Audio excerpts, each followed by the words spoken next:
김민아 캐스터 마감 상황 전해주세요. 네, 유럽의 주요국 증시들은 대체로 하락하며 거래를 마쳤습니다. 유럽의 영국과 프랑스 그리고 독일의 지수부터 차근차근 살펴보도록 할 텐데요. 주요국 증시들의 흐름부터 함께 살펴보시죠. 네, 이번에 독일 지수만 소폭 밀려나면서 거래를 마쳤고요. 영국 지수 그리고 프랑스의 까크 지수는 일제히 상승하며 거래를 마쳤습니다. 특히나 영국 지수가 1% 넘는 강세 흐름을 기록했는데요. 추후에 설명을 드리겠지만 영국에서도 인플레이션율이 둔화됐다는 소식이 전해지면서 이렇게 영국 증시 1%대 강세를 기록했습니다. 프랑스의 까크 지수는 0.12% 상승해주면서 강보합권 수준을 나타냈습니다. 여기서 하락했던 주요국은 독일밖에 없었는데요. 다만 이 낙폭도 그렇게 크지는 않았습니다. 0.07% 하락세를 기록했습니다.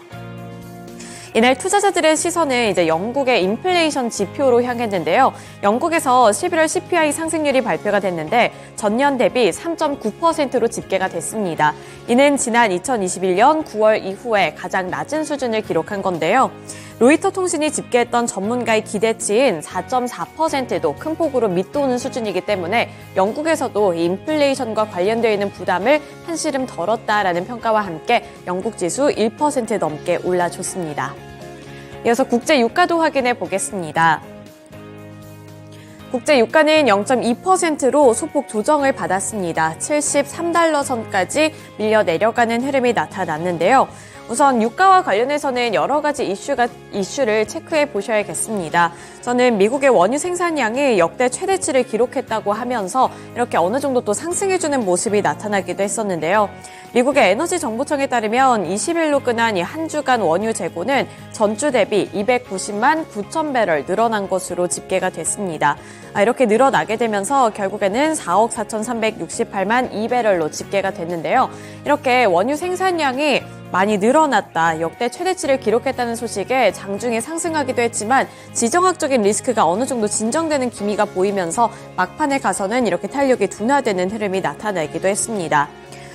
이번에 이란과 연계되어 있는 예멘 후티 반군이 홍해에서 선박을 공격을 한 이후부터 이렇게 지정학적인 리스크가 좀 불거지는 모습이 나타나기도 했는데요. 하지만 이번에 이 지도자가 방문을 했다라는 소식이 전해지면서 휴전 가능성이 제시가 됐고요. 이에 따라서 막판에는 0.2%로 소폭이나마 둔화하는 흐름이 나타났습니다.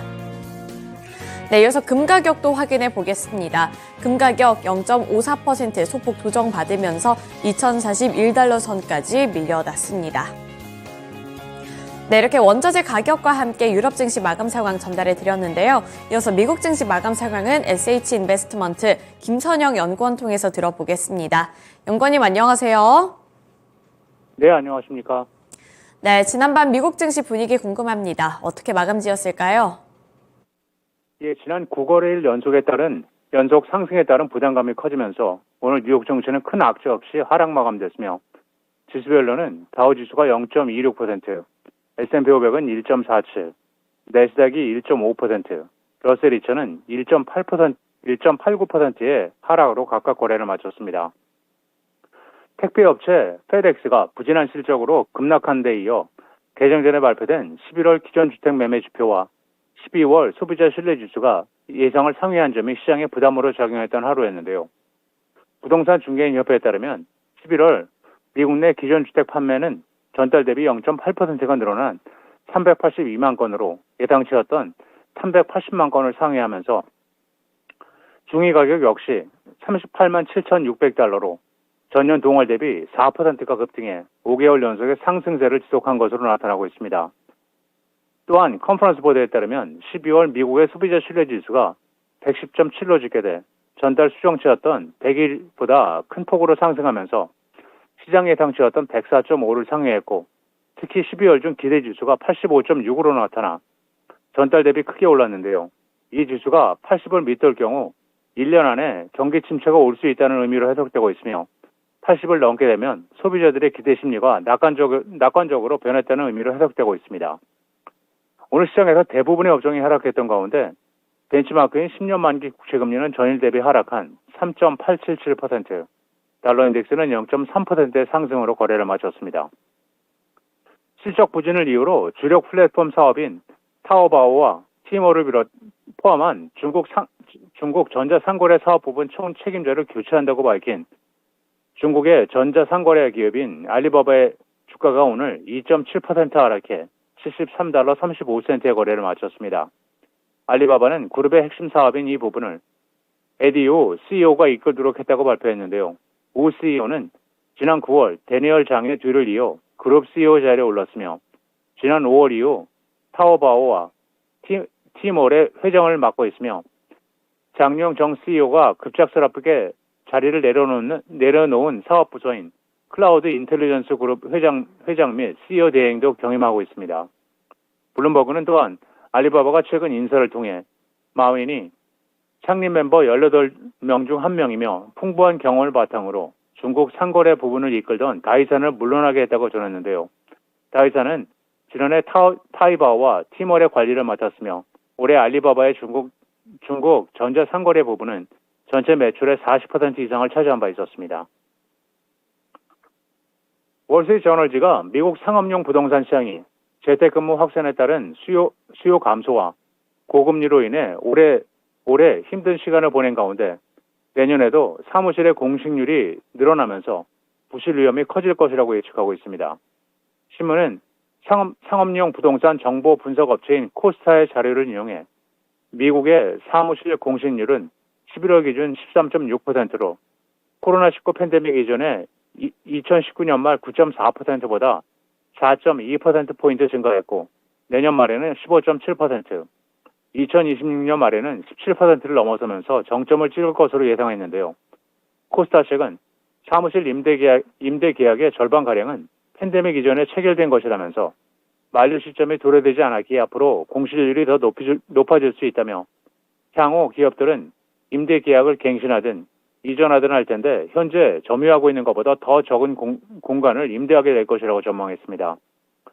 신문은 또한 수요 감소 이후에도 상업용 부동산의 소유주는 고금리 부담에 시달리고 있다면서 이들 대부분은 금리가 사상 최저 수준일 때 빌렸던 부채를 재융제해야 하지만 공실률은 높아지고 금리가 상승하면서 부담해야 할 채무가 증가하고 있다면서 상당수의 상업용 부동산 투자자들이 내년 이후에 대출 만기를 맞게 될 것이라며 세입자를 찾기 어려워진 상황에서 상업용 부동산을 헐값에 내놓은 경우가 많아질 것이라고 우려하고 있습니다. 세계 최대 채권 운용사 핀코의 전 CEO이자 현재 알리안스의 수석 경제자문인 엘 에리언이 미국의 연방준비제도의 소통 방식을 비판하고 있습니다.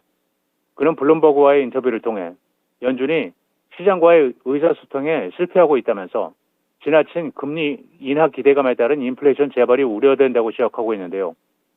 금리 인하 기대감을 잠재우지 못할 경우 인플레이션을 잡기 위한 마지막 단계에서 상당히 고전하게 될 것이라면서 12월 FOMC 이후 연준 위원들이 뒤늦게 시장의 금리 인하 기대감을 진정시키기 위해 나서고 있다면서 이것은 현재 시장 상황이 얼마나 이상하게 돌아가고 있는지를 보여주는 사례라며 시장을 주도해야 하는 연준이 오히려 시장에게 끌려다니는 형국이라고 비판하면서 연준이 시장과의 소통할 때 반드시 기억해야 하는 두 가지로 투명성과 통화정책의 방향성을 꼽으면서 제롬 파월 연준 의장을 비롯해 연준 위원들이 의사소통의 핵심 포인트를 놓치고 있다며 이로 인해 오히려 시장을 더욱 혼란스럽게 만들고 있다고 덧붙였습니다. 마지막으로 내일은 연방 상무부의 3, 4분기 GDP 최종치가 발표되며 시장 예상은 5.2%의 상승이며 이어 컨퍼런스 보드의 10월 경기 선행지수, 필라델피아 연방은행의 관할 지역 제조업 지표인 11월 필라델피아 페드 인덱스, 노동부의 주간 실업수당 청구 건수, 에너지청의 주간 천연 가스 재고량이 발표되며 다우지수의 구성 종목인 나이키를 시작으로 AAR 코프, 카맥스 잉크, 신타스 코퍼레이션, 페이스엑스 잉크, 미션 프로듀스, 에퍼지 엔터프라이세스, 그리고 카니발 코프가 지난 분기 실적을 발표합니다. 네, 이렇게 주요 실적 일정과 함께 여러 가지 일정 함께 들어봤습니다. 오늘 말씀 고맙습니다. 예, 감사합니다. 네, 유럽 증시에 이어서 미국 증시 마감 상황 함께 알아봤습니다. 이어서 전일장 국내 증시는 어떠한 흐름을 나타냈을지 국내 증시 마감 상황도 함께 알아보도록 할 텐데요. 어제 코스피 그리고 코스닥 일제히 상승불을 켜내며 거래를 마쳤습니다. 어제는 코스닥보다도 코스피가 더 강한 시세를 분출해냈는데요. 코스피는 1% 넘게 올랐고요. 무려 2% 가까이 상승해주면서 2600포인트 선 탈환을 해냈습니다. 그리고 2610포인트 선까지 뚫어내면서 결국 종가는 2614포인트 선에 형성을 했습니다. 이어서 코스닥도 살펴보시죠. 최근 들어서는 코스피보다도 코스닥이 조금 더 강한 모습이 연출이 되기도 했었는데 이번에는 코스닥이 상대적으로는 탄력이 덜했습니다. 그렇지만 0.55%가량 상승하면서 862포인트 선에 종가를 형성했고요. 선물지수도 확인해 보시죠. 선물도 2% 상승해줬습니다. 수급 주체별로 더 자세하게 살펴보도록 하겠습니다. 먼저 거래소부터 살펴보도록 할 텐데요. 이번에 거래소에서는 외국인과 기관의 자금이 모두 다 유입이 됐습니다. 특히나 기관 투자자들의 자금이 큰 폭으로 들어왔는데 기관은 1조 원 넘게 매수했고요. 외국인 투자자들 같은 경우에도 4,804억 원 매수 우위를 기록했습니다. 반면에 개인 투자자들이 차익 움직임을 빠르게 나타내면서 개인 투자자들 1조 5천억 원 넘게 매도하면서 마무리를 지었습니다. 이어서 코스닥 시장도 살펴보시죠. 코스닥 보시면 개인과 외국인 투자자들의 자금이 들어왔고요. 그렇게 물량이 크지는 않았습니다. 코스닥에서 개인 투자자들은 231억 원 매수 우위를 나타낸 가운데 외국인도 192억 원 사자세를 나타냈고요. 기관 투자자들은 관망세가 조금 더 짙게 나타나면서 차익 매물을 출회하긴 했지만 그 물량이 크진 않았습니다. 98억 원 매도 우위를 기록했습니다. 네, 이렇게 수급 상황까지 함께 알아봤는데요. 이어서 전일장 국내 증시에서 주목을 받았던 섹터들도 함께 알아보도록 하겠습니다. 특징 종목 확인해 보시죠. 먼저 자동차 종목들 어제 질주했습니다. 현대차라든지 기아 같은 이러한 완성차 대기업의 주가도 어제 큰 폭으로 튀어오르는 분위기였고요. 그 외에 자동차 부품주 쪽으로도 이렇게 매수세가 확산되는 모습이 나타났습니다. 우선은 부품주들의 주가부터 확인해 보실 텐데요. 대유에이텍이 18.67% 올랐고요. 옵트론텍이 16.5%, 화신이 15.39%, 코리아FT가 12.04% 이렇게 일제히 두 자릿수대 급등세를 나타내줬고요. 현대오토에버 같은 경우에도 7.93%의 상승세를 나타냈습니다. 이어서 현대차와 기아의 주가도 확인해 보시죠. 현대차 같은 경우에도 어제 큰 폭으로 올랐습니다. 3.59% 상승하면서 20만 원 선을 눈앞에 두고 마무리 짓는 모습이었고요. 기아 같은 경우에는 더 큰 탄력을 받았습니다. 6.38% 오른 9만 5천 원을 기록하면서 어제는 정말 이렇게 자동차 종목들이 질주해주는 모습이 나타났습니다. 그 아래로 보시면 현대그룹주들, 현대위아라든지 현대모비스 같은 이러한 자동차 부품 쪽도 함께 탄력을 받는 모습이 드러났습니다. 네, 우선은 현대차와 기아에 대해서 먼저 설명을 해봐야 할 것 같은데요. 우선 금리 인하에 대한 기대감이 이렇게 자동차 시장, 완성차 기업들 쪽으로도 영향을 주고 있습니다. 금리 인하로 인해서 자동차 할부 판매 금리가 낮아지게 될 경우 미국 판매가 늘어날 수 있다는 기대감이 유입이 되고 있는 건데요. 여기에 이어서 전기차 시장 확대 기대감도 더해지고 있습니다. 미국에서 테슬라가 택한 NACS 표준 전기차 표준 충전 방식으로 이게 이제 표준 충전 방식으로 채택이 되면서 이 전기차 충전 모멘텀도 이렇게 현대차와 기아 쪽으로 도달이 된 건데요. 지난 10월에 현대차 그룹은 내년 4분기부터 미국에서 판매하는 모든 자동차에다가 이 NACS를 탑재하겠다고 밝혔습니다.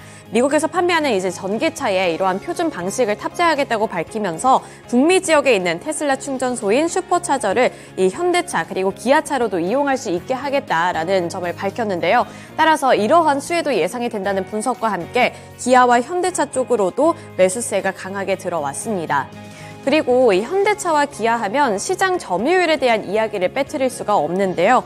현대차와 기아는 올해 미국에서 역대 최다 판매량을 기록했습니다. 올해 1월부터 11월까지 미국 시장에서의 판매량은 151만 579대를 판매하게 되면서 기존의 연간 기록이었던 148만 9,118대를 넘어섰습니다. 이 전년도 대비 판매량 증가세는 16개월째 증가하고 있는 분위기고요. 또 국내에서도 이 현대차와 기아의 시장 점유율이 70%를 터치했다라는 소식까지 더해지면서 현대차와 기아 같은 경우에는 긍정적인 전망도 정도도 꾸준히 제시가 되고 있습니다. 따라서 현대차와 기아의 주가도 앞으로 눈여겨보시면 좋을 것 같고요. 어제는 이러한 현대차와 기아를 중심으로 나머지 중소형주들 그리고 부품주들 쪽으로도 매수세가 확산됐다는 점 보셔야겠습니다. 네, 이어서 두 번째 특징 종목 확인해 보도록 하겠습니다. 어제 또 주목을 받았던 섹터가 바로 해운주들입니다. 한익스프레스라든지 CJ대한통운 같은 물류와 관련되어 있는 종목분들도 어제 급등해줬고요. 흥하해운, KSS해운, 대한해운 같은 대표적인 해운주들까지도 일제히 탄력을 받았습니다.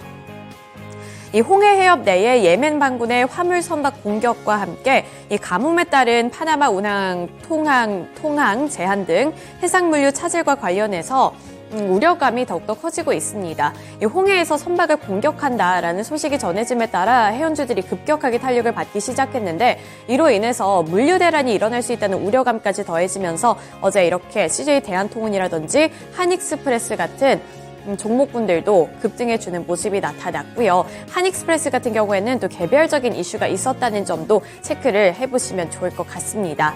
그리고 어제 HMM 같은 경우에도 또 한 번 급등해주는 모습이 나타났는데 HMM 같은 경우에는 매각과 관련되어 있는 소식이 더해지면서 어제 다시 한번 상승해주는 모습이 연출됐습니다.